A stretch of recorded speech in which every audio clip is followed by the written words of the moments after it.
L'histoire commence en introduisant Rico, la protagoniste, et nous dit que c'est la première fois qu'elle ira creuser dans l'abîme, et qu'elle doit décider si elle part avec son ami Nat. Cependant, en chemin, ils se séparent, et c'est alors que Rico parvient à trouver une salle de reliques très grande. Elle commence donc à l'explorer et à collectionner tous les reliques qu'elle trouve. Après avoir fini son exploration, elle repart avec toutes les reliques. En tournant un coin, Rico aperçoit un énorme serpent monstrueux de couleur cramoisie qui se dirige lentement vers Nat. Rico se rend compte que Nat a subi une blessure à la tête et est inconscient. Inquiète pour la sécurité de son ami, Rico siffle pour attirer l'attention du monstre et le distraire. Heureusement, le plan fonctionne et le serpent s'éloigne. Après avoir été frappé par la queue de ce monstre, Rico parvient à s'échapper sans subir de graves blessures. Cependant, elle se retrouve coincée et est presque dévorée par un autre monstre, mais à ce moment-là, une décharge d'énergie frappe le monstre, le faisant fuir. C'est alors que Rico se demande ce qui l'a sauvé et décide d'enquêter. À sa grande surprise, elle découvre un garçon robot apparemment inconscient. Elle se demande d'où vient ce garçon et décide de le ramener chez elle à l'orphelinat.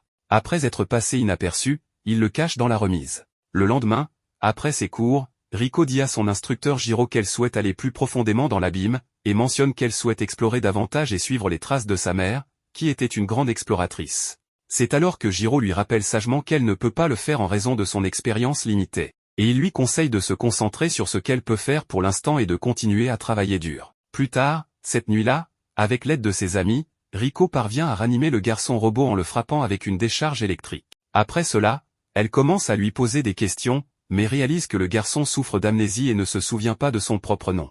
Rico décide donc de l'appeler Reg, et ensemble, ils décident de fuir cet endroit, car Jiro a presque découvert leur secret. Ils s'échappent alors de l'orphelinat en utilisant les bras extensibles du garçon. Après cela, ils l'emmènent à un endroit élevé d'où ils peuvent voir toute la ville. C'est alors que l'on découvre que cette ville est construite autour de l'abîme. Au lever du soleil, Rico révèle à Reg qu'il l'a trouvé au fond de l'abysse allongé près d'un précipice. En plus, elle pense que le garçon vient des profondeurs de l'abysse et cela peut expliquer la raison pour laquelle elle n'a jamais vu de robot comme lui. Et le lendemain, Rico et tous ses amis se réunissent pour passer en revue toutes les reliques et découvrent qu'il n'y a aucun texte dans les fichiers qui parlent de Reg. Bien sûr, cela inquiète Rico, car elle craint que Reg ne puisse être découvert et démonté si quelqu'un découvrait son existence.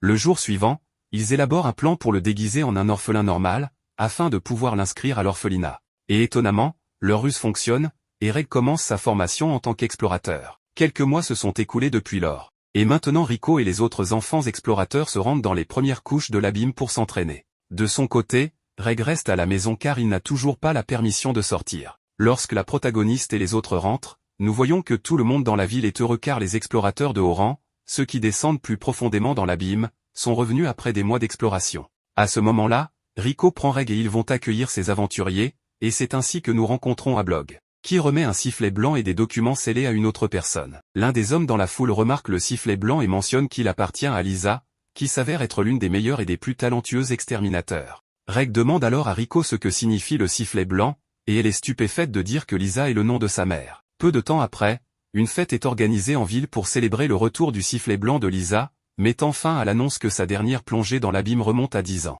Nous pouvons voir que Rico réfléchit au sifflet blanc que sa mère lui a donné par l'intermédiaire de Ablog. Ensuite, Jiro s'approche de Rico et lui rappelle que cette fête vise à montrer à quel point sa mère était incroyable, et lui dit qu'elle ne devrait pas avoir l'air si inquiète. Après avoir discuté un moment, Jiro révèle la raison pour laquelle elle doit porter des lunettes, et lui explique qu'il n'y a rien de physique qui ne va pas avec sa vue, c'est simplement une malédiction de l'abîme. Il lui dit alors que sa mère est tombée enceinte d'elle peu de temps avant de se lancer dans un voyage dangereux de 10 mois vers le 4e niveau de l'abîme. Suite à cela, il explique que Lisa a utilisé une relique rare pour ramener Rico à la surface. Plus tard dans la nuit, Rico obtient la permission de consulter les documents scellés que sa mère lui a laissés. Elle y découvre que sa mère a trouvé toutes sortes de nouvelles créatures dans les profondeurs de l'abîme. Puis elle découvre un dessin d'une silhouette similaire à Reg. Et bientôt il trouve une note qui dit qu'elle l'attendra au fond de l'abîme. Plus tard, elle retrouve ses amis pour parler du message de sa mère puis elle leur dit à tous qu'elle veut aller dans l'abîme pour retrouver sa mère. Cependant, Nat est totalement contre cette idée, expliquant que si elle descend plus profondément dans l'abîme, elle ne pourra jamais revenir à la surface en raison de la malédiction de l'endroit, sans parler des complications physiques. Le lendemain, nous voyons Reg faire ses premiers pas dans le gouffre aux côtés de Nat dans la première couche, et nous découvrons que le garçon est maintenant un sifflet rouge. Reg pense alors qu'il trouvera les réponses sur sa propre identité et comprendra pourquoi il a perdu sa mémoire s'il descend dans l'abîme. C'est alors qu'en pleine nuit, le garçon robot propose à Rico de voyager ensemble jusqu'au fond de ce puits. L'un des amis de Rico lui remet une carte montrant les 6 couches connues de l'abîme, et après cela, Nat se dispute à nouveau avec Rico, lui disant que sa mère est probablement morte il y a longtemps et qu'il serait impossible pour quiconque de survivre là-bas pendant 10 ans, même en étant un sifflet blanc. Cela la pousse à s'enfuir sans vouloir en entendre plus. Puis, tôt le matin, Rico et Shiggy s'échappent en premier de l'orphelinat avant d'être rejoints par Reg plus tard. Peu de temps après, Nat aussi les rejoint tout en étant déguisé. À ce moment-là, il s'excuse auprès de Rico pour ses paroles et elle la pardonne. Ensuite il les guide vers le quartier des pauvres, un autre point d'entrée dans l'abîme sans surveillance. Lorsqu'ils arrivent à destination, ils se disent un triste au revoir. Rico dit à Nat qu'il est possible qu'ils ne se revoient jamais, mais malgré cela, elle commande qu'ils seront toujours liés par l'abîme, ce qui montre clairement que pour les habitants de cette ville, ce puits a une connotation transcendante et presque divine. Et après tout cela, Rico et Reg commencent leur voyage et parviennent à descendre profondément dans la première couche. Ils parviennent également à attraper quelques poissons. Après avoir déjeuné, Rico sort sa boussole et la montre à Reg mais en la secouant, elle tombe dans le cours d'eau malgré les efforts de Reg pour la récupérer. Pour lui remonter le moral, Reg lui remet une lettre qu'il a trouvée glissée dans la poche arrière de son pantalon. La lettre contient des copies des dessins de sa mère et des informations vitales sur l'abîme. Sans oublier une petite note de Jiro, le chef de l'orphelinat. Dans la note, Jiro dit qu'il les poursuivra après l'aube et que s'il les attrape, il les ramènera à l'orphelinat. Quand la protagoniste lit cela, sans hésiter, elle commande qu'il devrait se diriger vers le deuxième niveau. Il glisse donc le long d'une corniche et entre dans le repère d'une créature arachnéenne appelée le fan de soie. Rico dit alors à Reg de l'utiliser comme ancre, car ils ne peuvent pas sortir de son territoire. Heureusement, à la fin, les deux protagonistes tombent et s'échappent. Un peu plus loin, alors qu'ils descendent un peu plus, ils s'arrêtent et Reg remarque quelque chose d'étrange au loin. De son côté, on voit que Rico craint que ce soit la brigade de recherche de Jiro. Cependant, Reg utilise sa vision améliorée pour voir que c'est juste un explorateur solitaire. Quoi qu'il en soit, les deux décident de s'éloigner et continuent leur chemin en utilisant les bras tendus de Reg. Cependant, même avec cela ne suffit pas pour échapper, donc leur poursuivant finit par les rattraper, et à ce moment-là, nous voyons le visage amical de Ablog. Les deux le reconnaissent, et l'explorateur commente que Reg est probablement une relique des profondeurs de l'abîme, c'est pourquoi il l'appelle un trésor des enfers. Après avoir inspecté le garçon robot, Ablog révèle que Nat et Shiggy lui ont demandé de les escorter en toute sécurité vers le campement qui se trouve au deuxième niveau de l'abîme. Cependant, Rico décide de ne pas accepter cette aide, et c'est à ce moment-là qu'elle et Reg disent qu'ils doivent le faire par eux-mêmes. Heureusement, Ablog comprend et leur informe qu'il y a un gardien dans le camp des explorateurs nommé Ozen, qui est un peu particulier. Ablog dit à Rico qu'Ozen a aidé sa mère à la transporter à la surface lorsqu'elle est née, mais malgré cela, Ablog met en garde Rico d'être prudente. Après cette conversation, les personnages se disent au revoir et poursuivent leur chemin. Peu de temps après que Rico et Reg aient atteint la deuxième couche de l'abîme, nous voyons qu'ils sont entrés dans la forêt de la tentation, un endroit dangereux où personne d'autre n'oserait s'aventurer. Alors qu'ils se promenaient dans cet endroit, ils ont entendu quelqu'un crier à l'aide. Ils se sont donc précipités vers le son pour essayer de sauver cette personne, et à ce moment-là, ils se sont retrouvés dans un endroit découvert. Ils sont rapidement tombés sur une grande créature semblable à un oiseau près du corps sans vie d'un autre explorateur. C'est alors que Rico explique à son partenaire que cette créature est un roi pleureur, un animal qui imite les sons de détresse pour attirer sa proie, et apparemment, ils sont tombés dans son piège. L'un de ces animaux finit par attraper Rico et tente de l'emmener dans son nid pour nourrir ses petits. Pendant ce temps, les animaux commencent à attaquer Reg, et dans une tentative désespérée de s'échapper, il active le canon dans sa main et finit par détruire plusieurs de ces animaux. Au même moment, on peut remarquer que Rico est attrapé dans les airs et emmené dans un endroit sûr. Elle finit par s'évanouir car son corps a subi une forte tension après avoir été soulevé de plusieurs mètres, confirmant ainsi les dires de Nat. Après s'être réveillé, Rico est impressionné par le pistolet de Reg et le nomme l'incinérateur. Cependant, le garçon robot s'évanouit à cause de l'effort qu'il a dû fournir pour utiliser cette arme. Quelques heures après, Reg finit par se réveiller. Rico l'informe que son carnet de notes a dû tomber pendant qu'elle a été capturée. Elle craint que si Jiro le trouve, il pourrait les retrouver mais elle se rappelle qu'elle n'a que des notes du deuxième niveau dedans. Après, ils préparent des steaks sur une dalle de pierre et commencent à manger et disent que cela a un goût délicieux.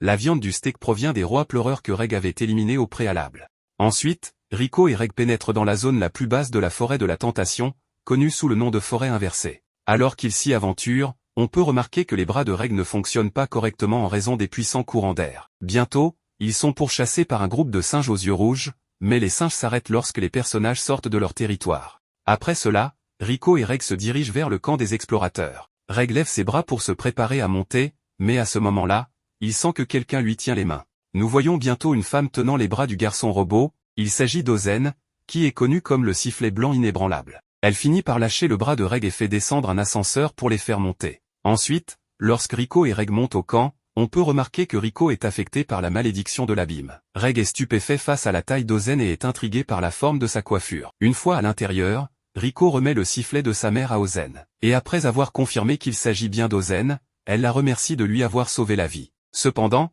Ozen commente qu'elle avait envisagé de l'abandonner à plusieurs reprises. Elle mentionne également qu'en cours de route, ils ont dû laisser une autre relique précieuse derrière eux. Après cela, on voit qu'Ozen s'intéresse à savoir comment un couple de sifflets rouges a réussi à arriver jusqu'à eux. Elle confie cette tâche à Marulk, car il est probable qu'entre personnes de même âge, ils puissent mieux se comprendre. Après cela, Ozen dit à son apprenti d'écouter l'histoire des protagonistes et de lui rapporter les détails le lendemain. À la suite de cela, Ozen leur prête des sifflets bleus pour les utiliser pendant leur séjour au camp et ne pas éveiller les soupçons parmi les autres explorateurs. Marulk leur montre leur chambre. On voit rapidement que Rico et Reg se lient d'amitié avec Marulk, qui est devenu un sifflet bleu à un jeune âge en tant qu'apprenti direct d'Ozen. Marulk leur dit que s'ils décident de rester, ils peuvent étudier ensemble. Cependant, Rico refuse en disant qu'elle aimerait beaucoup, mais que sa mission est de retrouver sa mère dans les profondeurs de l'abîme.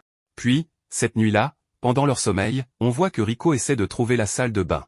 En chemin, elle rencontre une étrange créature qui s'approche d'elle, ce qui la rend un peu mal à l'aise. Elle décide donc de retourner dans sa chambre. Le lendemain matin, Ozen emmène les protagonistes dans une autre pièce pour expliquer ce que Rico a vu la nuit précédente. Cependant, elle dit à Rico que le simple fait que le sifflet blanc de Lisa soit arrivé à la surface devrait suffire à lui faire comprendre que sa mère est décédée. Ensuite, Ozen révèle qu'elle a elle-même récupéré la lettre et le sifflet de Lisa dans une tombe de la 4e couche de l'abîme. Elle déclare ensuite que la lettre n'est pas écrite par Lisa. Puis, alors que les personnages sont à l'intérieur d'une salle spéciale, ils voient la boîte repoussant la malédiction qui a sauvé Rico par le passé. À ce moment-là, Ozen active la boîte en utilisant le sifflet et explique à Rico que cet objet s'appelle le panier de protection.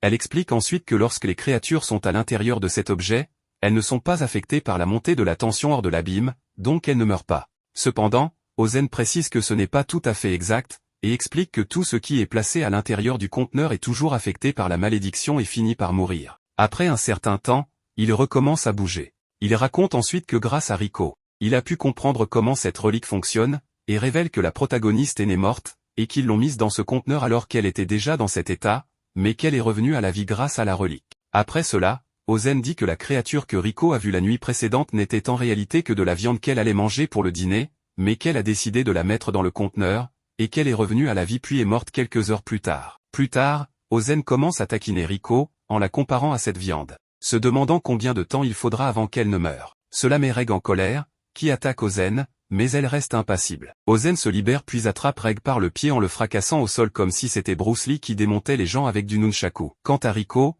elle l'envoie valser avec un doigt. En voyant Rico blessé, Reg décide d'utiliser son incinérateur avec lequel, il a failli tuer Rico mais il a su dévier l'attaque au bon moment. Ensuite, Reg attrape Ozen avec son bras et lui met un coup de tête dans le ventre, ce qui permet de révéler le bras d'Ozen rempli de plusieurs implants nommés le puits au mille-hommes. Ozen utilise ensuite sa force surhumaine pour assommer Reg. Quand le garçon robot se réveille, il voit un groupe de terriers, l'équipe de caverniers d'Ozen, qui ont arrêté le combat grâce à l'appel de Marulk. Après cela, on voit qu'Ozen admet qu'elle testait Rico et Reg pour voir s'ils seraient capables de survivre dans l'abîme, et elle conclut que malgré la résistance de Reg, ils ne pourraient pas survivre dans leur état actuel et ont besoin d'entraînement. Ozen dit à Rico qu'elle lui a menti sur autre chose, et révèle que la tombe où elle a trouvé les affaires de Lisa était en réalité vide. Ensuite, nous voyons un flashback où l'on nous dit qu'Ozen était le mentor de Lisa depuis qu'elle était un sifflet rouge jusqu'à ce qu'elle devienne un sifflet noir. Après cela, Ozen demande à Rico et Reg de survivre par eux-mêmes en périphérie de l'abîme pendant les 10 prochains jours. Ensuite, elle dit au garçon robot d'utiliser l'incinérateur en dernier recours, car il s'évanouit après l'avoir utilisé et reste inconscient pendant 2 heures.